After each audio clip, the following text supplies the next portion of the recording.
sekarang ini justru kota kabupaten yang ada di sekitar IKN sendiri sebenarnya juga mengalami keterbatasan ketersediaan air baku, ya. Kota Balikpapan, Kota Samarinda, ya, Kabupaten Kutai Kartanegara, Kabupaten PPU juga sama. Bahkan tidak hanya di situ, sebagian besar kota kabupaten di Kalimantan juga mengalami keterbatasan air baku, air bersih, ya. Berbeda kalau kita bicara di Jawa, ya. Kalau kita bicara di Kalimantan, kita ngebor pakai air tanah juga tidak semudah itu airnya, ya. Kualitas airnya pun juga tidak masih kalah dengan kualitas air yang ada di Jawa, ya. Karena kita tahu kan tanahnya tanah gambut, ya. Kemudian geografinya juga beda, geologinya juga beda. Nah, padahal untuk membangun sebuah kota, air itu nomor satu. Kalau kita lihat di IKN, nanti akan disediakan 2 bendungan yang akan diambil. Itu pun jaraknya juga puluhan kilometer dari kota IKN. Artinya, masalah air sebenarnya masalah yang harus dihadapi di IKN nanti. Krisis air melanda kawasan ibu kota Nusantara. Laporan Greenpeace, potensi kekeringan akan terus melanda di wilayah tersebut. Merespon hal itu, Wakil Ketua MPR RI Hidayat Nur Wahid mengutip pernyataan Presiden Jokowi yang mengatakan beberapa bulan ini hujan deras melanda IKN, sehingga ia menilai air bakal berlimpah, tidak terjadi kekeringan seperti yang disampaikan oleh Greenpeace. Ia mengatakan, bukankah Presiden Jokowi menyampaikan alasan tidak berkantor di IKN karena bulan Juli hujan deras sekali. Kalau hujan deras berarti airnya banyak. Kecuali kalau hujan deras memang tidak tertampung, kemudian tidak terjadi fasilitas untuk menampung air, sehingga air datang menjadi banjir dan terbuang ke laut. Legislator dari fraksi PKS ini mengatakan, seharusnya pemerintah melakukan kajian AMDAL atau kajian lingkungan sebelum membangun IKN. Tapi kemarin bukannya Pak Jokowi menyampaikan mengapa nggak jadi berkantor di IKN di bulan Juli, karena hujannya deras banget gitu. Kalau hujan deras berarti banyak air dong. Kecuali kalau hujan deras itu kemudian memang tidak tertampung dan kemudian tidak terjadi satu fasilitas untuk menampung air, sehingga air itu ya datang jadi banjir dan kemudian terbuang ke laut. Nah ini harusnya kayak gini itu sudah dikaji sebelumnya. Itulah karenanya mohon maaf sudah mengapa PKS menolak RUU tentang IKN, karena naskah akademiknya itu tidak akademis. Menurutnya, naskah akademik baru muncul sesudah RUU menjelang diketok palu oleh DPR menjadi undang-undang. Seharusnya naskah akademik itu muncul di awal dan dari situlah semua bisa mengkaji secara akademis layak atau tidak. Bisa dibayangkan kalau naskah akademik saja belakangan kira-kira kajiannya seperti apa. Sementara itu, masyarakat setempat yang mengandalkan sungai sebagai sumber air kini harus berebut dengan para pekerja proyek pembangunan IKN. Kondisi tersebut diungkap oleh Greenpeace. Masyarakat suku Bali yang mendiami wilayah Sepaku, Kabupaten Penajam Pasar Utara, sangat ketergantungan dengan air sungai. Namun, air bersih kian sulit didapatkan lantaran krisis air yang semakin memburuk di Kalimantan.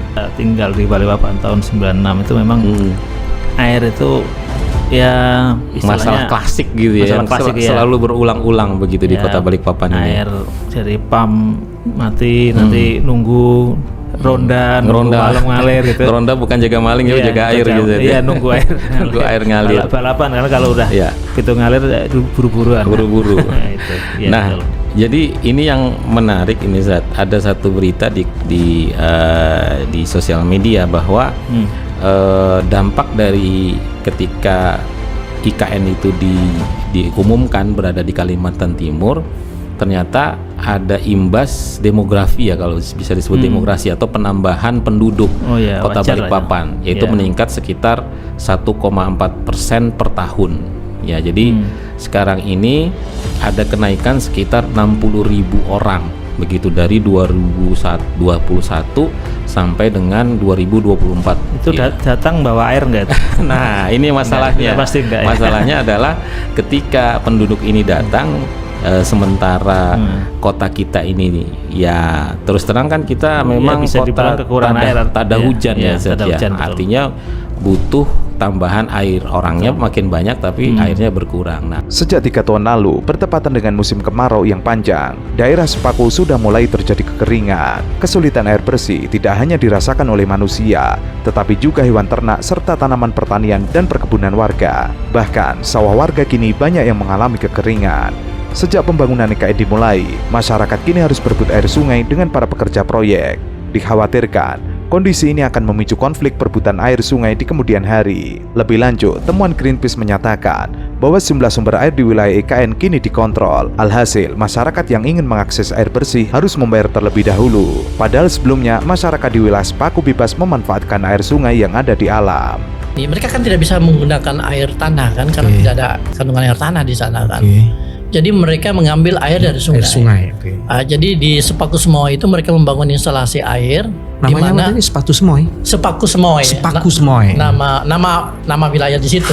Bukan Sepaku Gemoy, bukan Sepaku Semoy. Iya Sepaku Semoy. Sepaku Semoy di situ.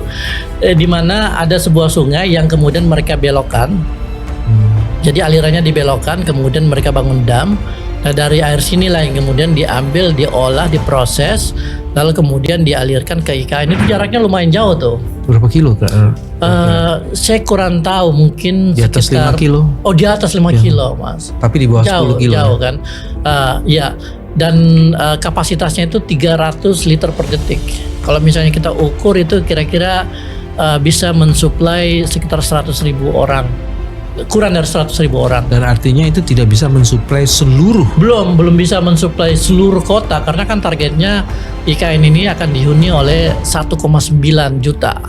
Pembangunan Ibu Kota Nusantara dinilai sulit dilanjutkan lantaran Kalimantan Timur tengah mengalami krisis air. Greenpeace Indonesia menemukan fakta bahwa pemerintah Presiden Jokowi tidak memprioritaskan prasyarat sosial dan lingkungan dalam pembangunan IKN, sehingga memperparah krisis air di Kalimantan Timur. Greenpeace Indonesia menyebut, Kaltim termasuk wilayah yang alami krisis air karena dampak perubahan iklim. Tidak hanya itu, banyak hutan yang telah dibabat dan diganti menjadi perkebunan sawit maupun pertambangan yang memicu serapan air jadi minim. Meskipun dibangun jumlah waduk di sekitar pembangunan, hal tersebut hanya menjadi solusi sementara. Bukti kalau Jokowi tidak fokus memenuhi prasyarat sosial dan lingkungan terlihat dari pengurusan analisis dampak lingkungan yang hanya disusun selama 1 tahun. Krisis air juga bisa menjadi salah satu penyebab pembangunan IKN berjalan lambat. Permasalahan lingkungan yang terjadi juga diduga menjadi penyebab belum ada investor asing yang masuk ke IKN. Sekalipun pemerintah Indonesia menjanjikan memberikan hak guna usaha hampir 2 abad, jika pemerintah tidak menganggap serius krisis air tersebut, akan terjadi privatisasi air oleh para pengusaha kepada masyarakat di sekitar IKN. Lantaran itulah, pemerintah sebaiknya membuat regulasi yang tepat terkait air dan memperbaiki dahulu masalah iklim yang ada di sana sebelum melanjutkan pembangunan. Greenpeace mengungkap fakta, salah satu pembangunan waduk di IKN digarap oleh bisnis Arsari Group. Perusahaan tersebut telah memegang proyek pembangunan air bersih di IKN yang nilainya mencapai 4,7 triliun rupiah. Tentu saja, kondisi tersebut akan syarat kepentingan elit oligarki. Greenpeace meminta agar pemerintah selesaikan dahulu hak dasar masyarakat atas tanah, serta akses air bersih yang cukup di sekitar IKN. IKN keras, bos. Mau mandi aja harus ngantri dulu. Turun dulu dari lantai 4. Kacau. Ngantri. Gimana ini Pak Presiden? Aduh, aing mah kayak setting cai, aduh. Beredar sebuah penggalan video yang memperlihatkan pekerja konstruksi di Ibu Kota Nusantara kesulitan mendapatkan akses air bersih. Informasi tersebut dibagikan pertama kali oleh akun TikTok Iman Putra dan dibagikan ulang oleh salah satu pengguna X. IKN keras, bos. Mau mandi aja harus ngantri dulu.